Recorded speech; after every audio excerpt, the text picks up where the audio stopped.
Votre magazine est préparé en partenariat avec la Chambre de commerce et d'industrie. Bonjour, l'Université de la Nouvelle-Calédonie a organisé il y a quelques jours un colloque sur la question « Quelle économie pour la Nouvelle-Calédonie après 2018 ?» Dans les discours des politiques, ce thème revient souvent avec plus de fantasmes que de vérité.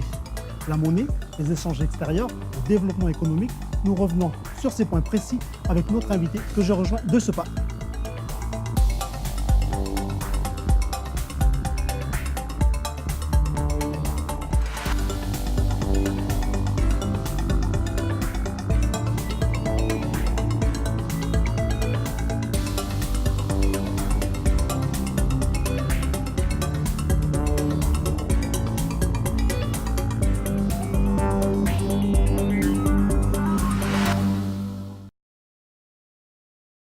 Monsieur Gorouna, bonjour. Bonjour. Merci d'avoir accepté notre invitation ici, plutôt chez vous à l'Université de la Nouvelle-Calédonie. Alors j'informe nos chers téléspectateurs que le bruit derrière nous, c'est dérangeant, mais c'est tout à fait normal. En fait, c'est la construction de ce qui va être le pôle numérique de l'université qui sera normalement livré rentrée 2018.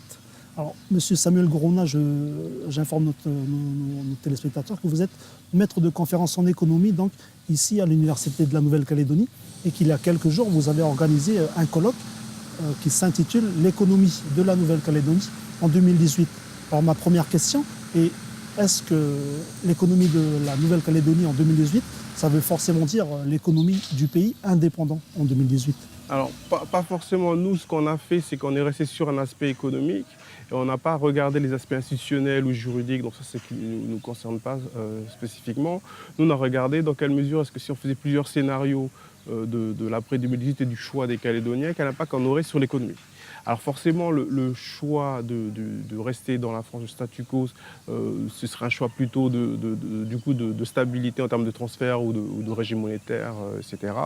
Et que si on fait d'autres choix, du coup, on a fait des scénarios, enfin, c'est ceux qui sont intervenus, on fait des scénarios sur est-ce qu'on aurait des transferts qui resteraient les mêmes, ou est-ce que quand ça diminuerait de 25, de 50%, ou voire à zéro, etc., quel impact ça aurait. Mais voilà, on est vraiment resté sur les aspects économiques sans préjuger du choix politique derrière. D'accord. Alors aujourd'hui, à quel pays de la région l'économie de la Nouvelle-Calédonie est-elle comparable? Parce qu'on entend souvent, on est souvent comparé au Vanuatu.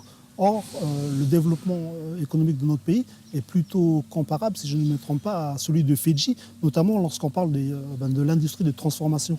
Alors, la Calédonie est vraiment spécifique parce que si on compare aux pays de taille comparable, et le Vanuatu par exemple, c'est en termes de population, on a à peu près la même population, mais en termes de production de richesse, on est beaucoup plus riche que le Vanuatu. Ces deux économies-là sont incomparables. Vous avez une production de richesse au Vanuatu à 80 milliards de francs CFP, alors qu'en Nouvelle-Calédonie, on est à près de 1000 milliards. Donc à 956 milliards pour 2015, donc on est quasiment atteint les 1000 milliards aujourd'hui. Donc c'est complètement incomparable. Si vous prenez en PIB par habitant, ce qu'on va considérer comme étant le niveau de vie des individus, les Calédoniens ont un PIB par habitant qui est comparable à la Nouvelle-Zélande. C'est-à-dire quasiment un peu en dessous du PIB par habitant de la Nouvelle-Zélande. Donc, je vous coupe, le PIB c'est donc... La production de richesse, pardon, le produit intérieur brut. Voilà. C'est-à-dire que tout ce que l'économie a produit en richesse durant toute l'année, on va le calculer comme étant le PIB, le produit intérieur brut. Et après, c'est avec ce calcul-là qu'on va comparer les différentes économies. Quand on dit que l'économie américaine est la plus riche dans le monde, c'est parce que sa production de richesse rapportée au nombre d'habitants est la plus élevée dans le monde comparée aux autres économies, par exemple. Et donc, vis-à-vis de Fidji, on est quand même bien au-dessus également du niveau de vie par rapport à Fidji. Vous disiez juste à l'instant que par rapport au PIB, on est plutôt comparable, au niveau de vie, plutôt comparable à celui de la Nouvelle-Zélande, c'est ça? En termes par exemple.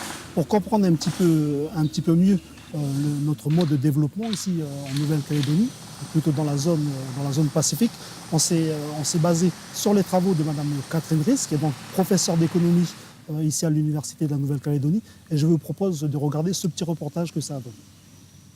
Même si les îles du Pacifique ont des situations bien diverses, elles ont aussi plusieurs points communs, comme l'éloignement, la fragmentation territoriale, la faiblesse du marché intérieur et le surcoût des transports.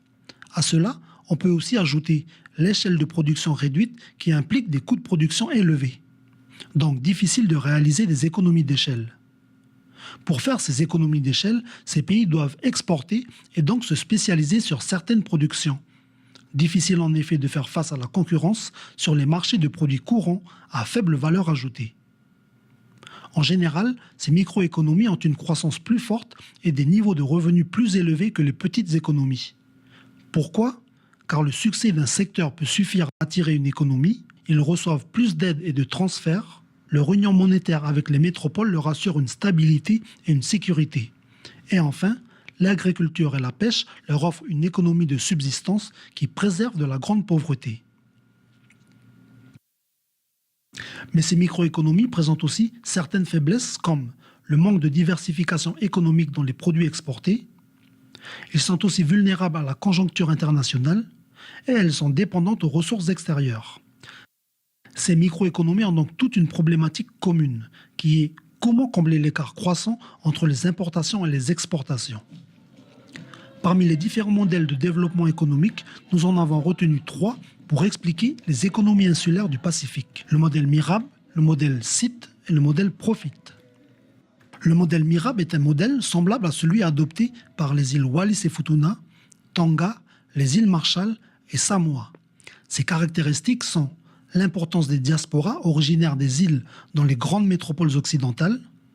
Les membres de la diaspora sont souvent plus nombreux que la population native restée sur l'île.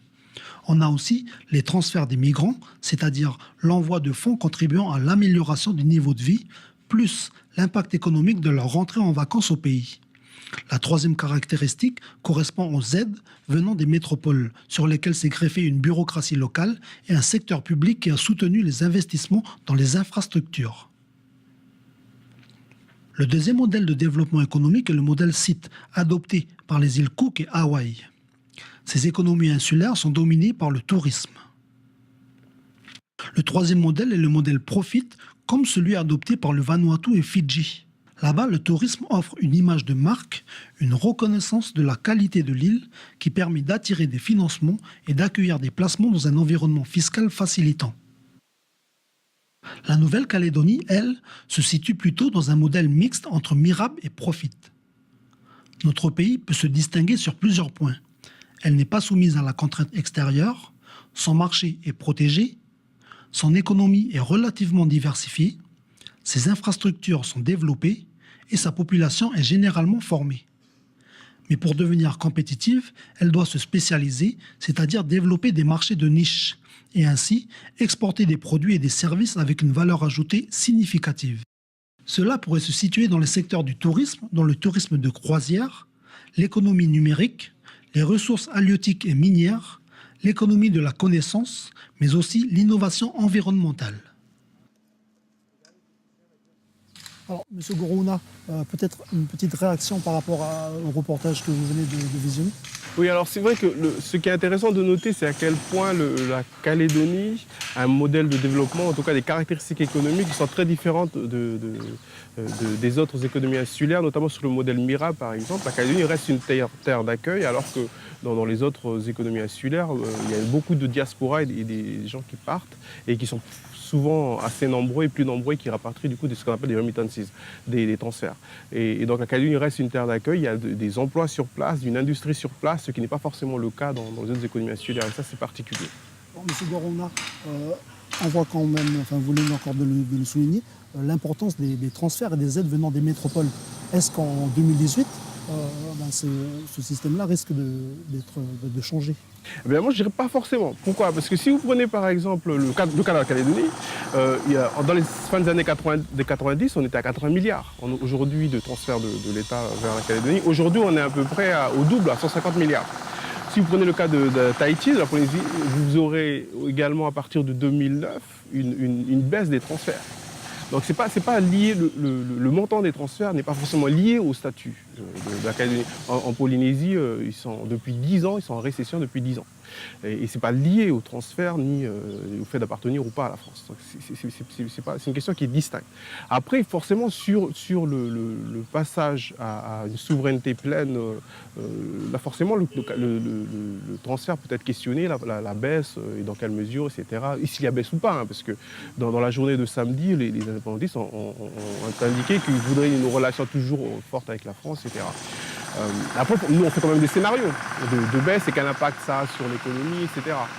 Mais encore une fois, pour moi, il faut bien distinguer quand même les deux choses. C'est le niveau de transfert et la baisse ou pas. Ce n'est pas forcément lié au statut.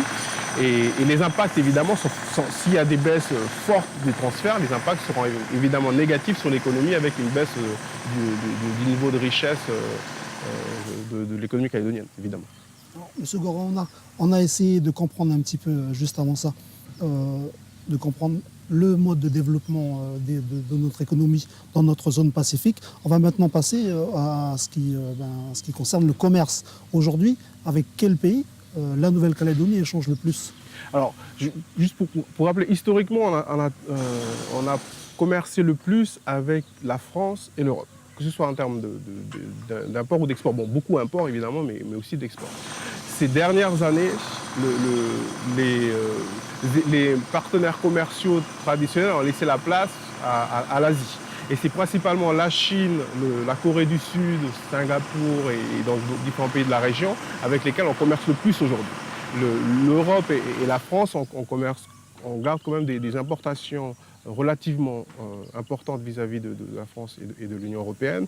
Mais si vous comparez en termes de région, c'est l'Asie aujourd'hui et l'Asie-Pacifique, si on prend en compte également l'Australie et la Nouvelle-Zélande, c'est l'Asie-Pacifique qui est la région avec laquelle on commerce le plus aujourd'hui.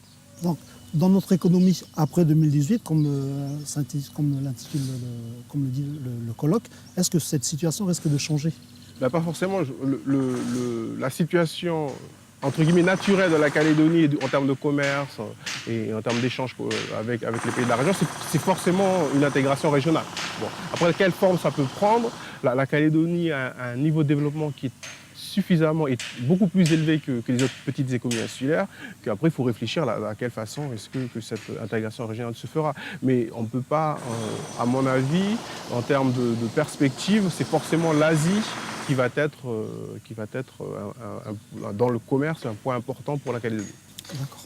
Alors, Monsieur Gorouna, pour comprendre un peu mieux avec nos chers téléspectateurs les différents choix monétaires et de systèmes bancaires qui nous sont proposés, on s'est basé aussi là sur vos travaux, Monsieur Gorouna et Madame Laïssa Roy, et ça a donné ce petit reportage que je vous demande de regarder avec nous. En Océanie, 6 pays émettent leur propre monnaie, mais la majorité a opté pour une dollarisation. C'est le cas des Kiribati, 115 000 habitants, qui ont choisi d'utiliser le dollar. Savoir quelle monnaie pour le pays demain, c'est savoir quel régime de change adopter. Mais c'est quoi un régime de change? Un régime de change, c'est le mécanisme qui régit l'évolution du taux de change d'une monnaie par rapport aux autres monnaies, c'est-à-dire le mécanisme qui régit la valeur d'une monnaie ou une devise par rapport aux autres devises. Il existe 2 principaux types de régimes de change. Le régime de change flottant est celui qui régit des monnaies telles que l'euro, le dollar, le yen ou la livre sterling. Dans ce contexte, la valeur de la monnaie est soumise à la loi de l'offre et de la demande. Si un pays opte donc pour ce régime flottant, il décide que la valeur de sa monnaie sera grande si la demande pour cette monnaie est plus forte que l'offre, et vice-versa. Sous ce régime, la valeur de la monnaie est en perpétuel changement, d'où le terme flottant. Le second régime est le régime de change fixe. Sous le régime de change fixe, la valeur de la monnaie ne change pas. Elle est fixée par les organismes étatiques. C'est le cas de notre franc Pacifique qui a un taux fixe par rapport à l'euro. On dit que le franc Pacifique est ancré sur l'euro. Et donc, quelle que soit la valeur de l'euro et quelle que soit l'offre et la demande du franc Pacifique, sa valeur reste la même. Aujourd'hui, c'est-à-dire 1 euro est égal à 119,33 francs CFP.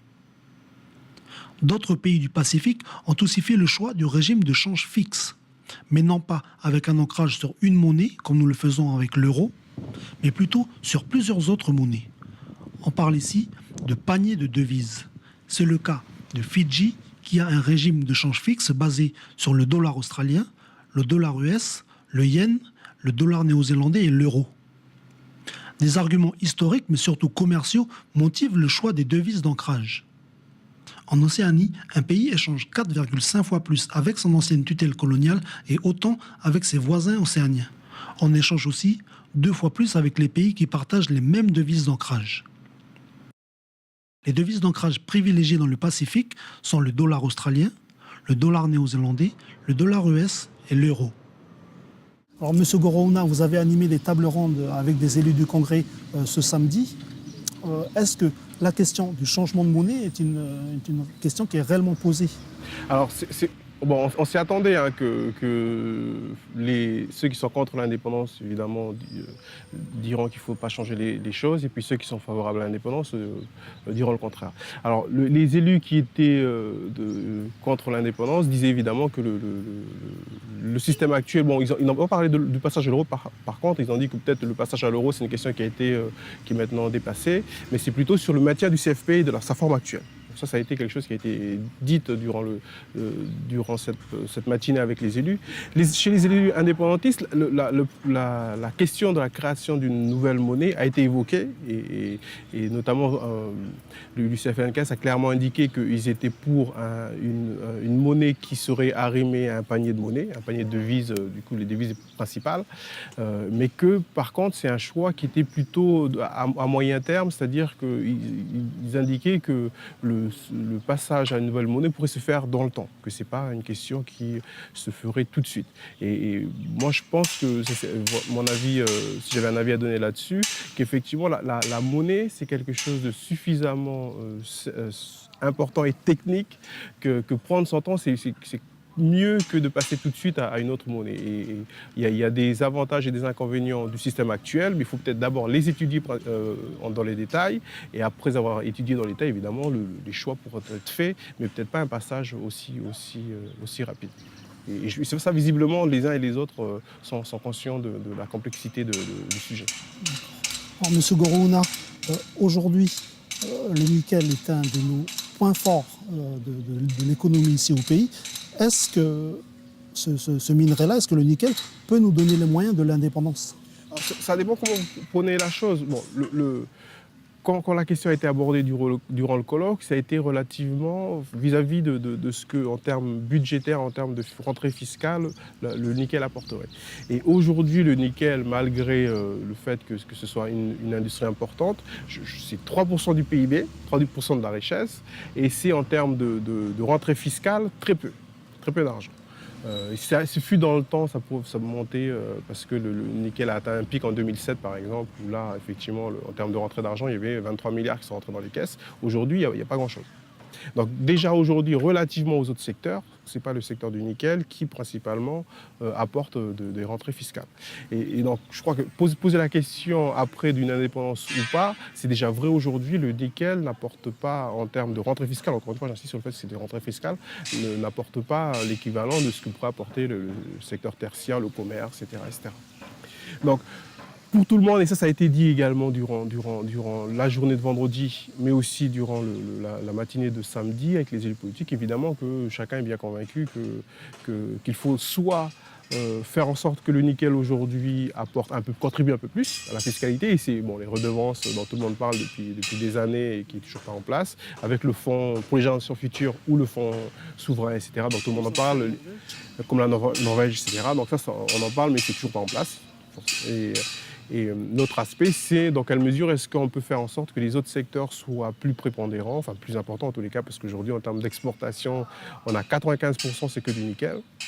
Et donc, dans quelle mesure est-ce qu'on développe les autres aspects, les autres activités, et que ces autres activités contribuent également à la fiscalité de façon générale de l'économie. Alors, quelles seraient les différentes alternatives, les différentes activités pour accéder à une indépendance financière? Parce que là, vous l'avez dit, c'est plutôt le secteur du commerce, le secteur du tertiaire. Et concrètement, c'est... Les autres économies de la région se basent beaucoup sur le tourisme. Bon. En Calédonie, ça fait 30 ans qu'on est à 100 000 touristes par an, et alors que depuis 30 ans, les projections, les uns et les autres, proposaient d'arriver à 200 000, voire 400 000, voire 500 000, etc. Touristes.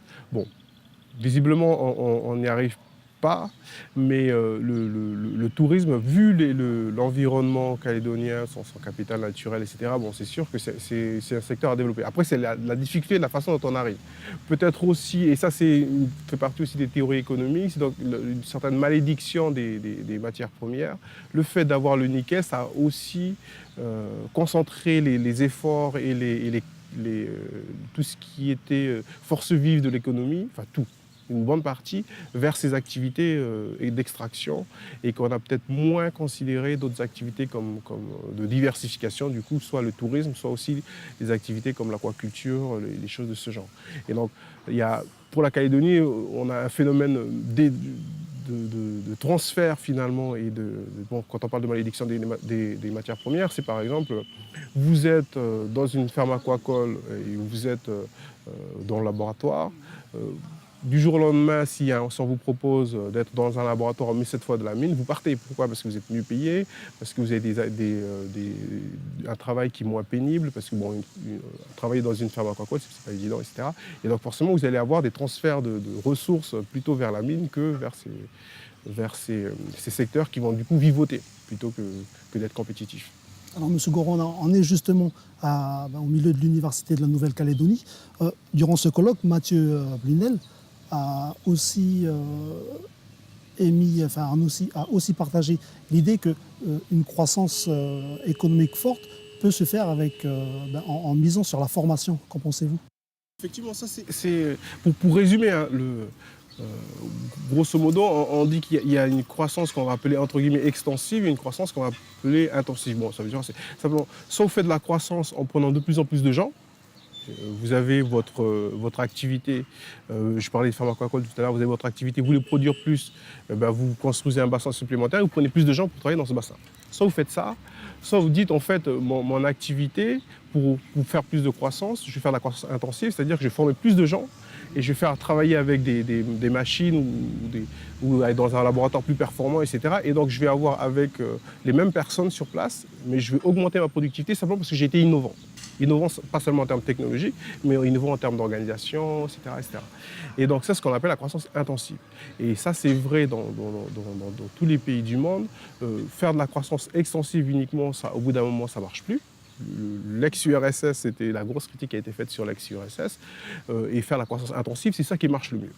Et aujourd'hui en Calédonie, le niveau de formation, si vous comparez, c'est ce qu'a fait Mathieu Brunel avec le niveau de formation dans l'OCDE enfin disons que dans les pays avancés aujourd'hui, en termes de développement économique évidemment, on est quand même bien en retard.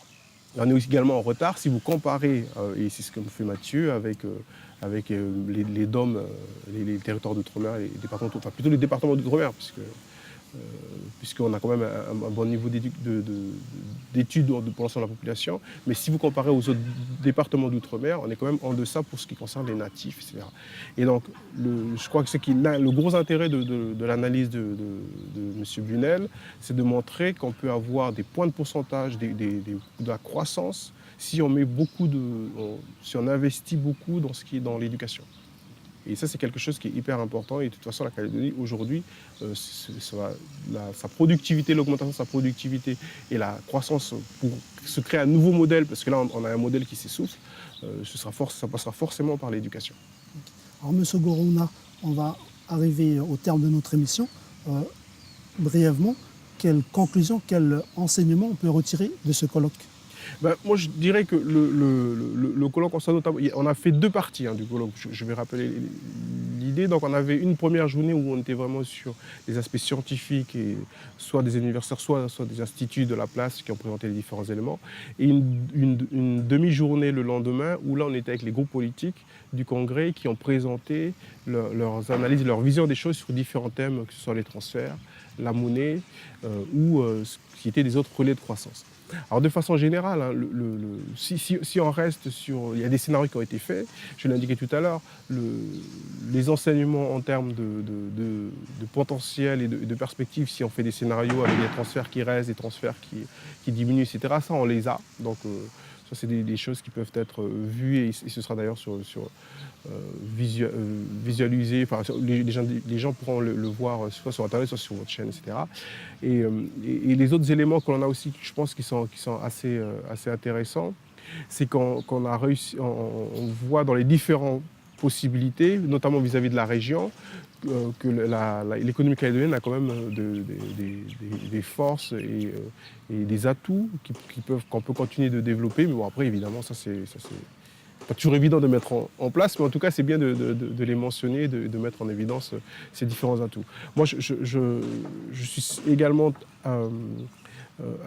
satisfait de la journée, de la demi-journée du samedi, où là, les uns et les autres ont présenté leur vision des choses, parce que ce qui a été critiqué le vendredi, par exemple, il y en a certains qui ont dit, oui, mais ça, ce sont des scénarios fictifs. Nous, c'est pas comme ça qu'on voit les choses. C'est un élu qui a dit ça.